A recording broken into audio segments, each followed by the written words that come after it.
What's good, y'all? Happy Wednesday. Wanted to jump on for the next installment of the Let's Grow to Lunch series of videos where I'm giving you small nuggets about authentic dialogue to chew on. And the next nugget I want to share with you all is something called I statements, and how using I statements will help you have thriving relationships. So, an I statement is something like, when you blank, I feel blank.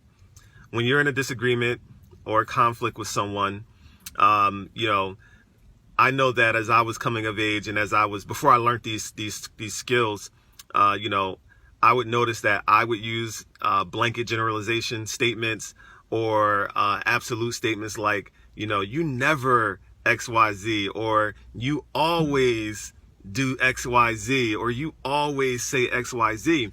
And when I became aware of authentic dialogue and I started to be more conscious of my language and my words, I started to question, does anyone I do anything? And most of the times it just wasn't true.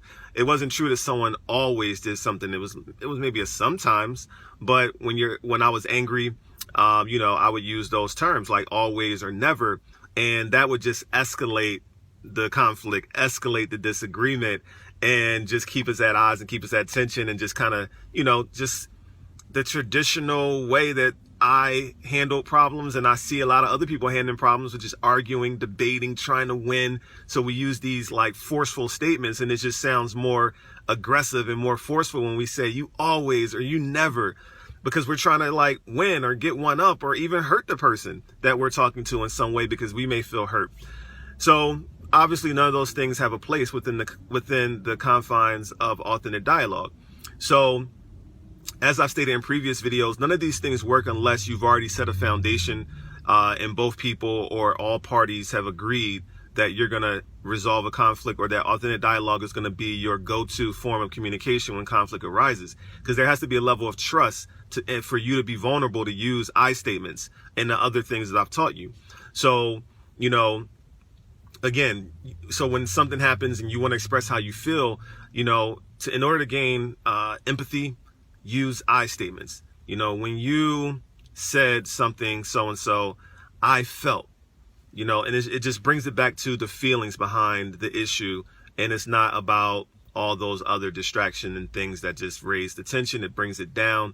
And if the person across from you cares about the relationship, when you express your feelings, that should be something to kind of level and ground you, especially if you've taken the time to set your relationship goals and values like we talked about in one of the previous videos. So I'll leave you with that. I hope it makes sense. It's something really, really simple. I statements.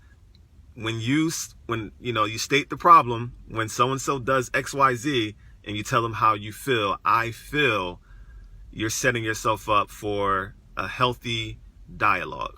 So until next time, I hope that helps. If it makes sense, if it resonates, please share this video. Please go back and watch the other videos by searching the hashtag or clicking on the hashtag if you're on Facebook, Let's Grow to Lunch. And until next time, I love y'all. Peace.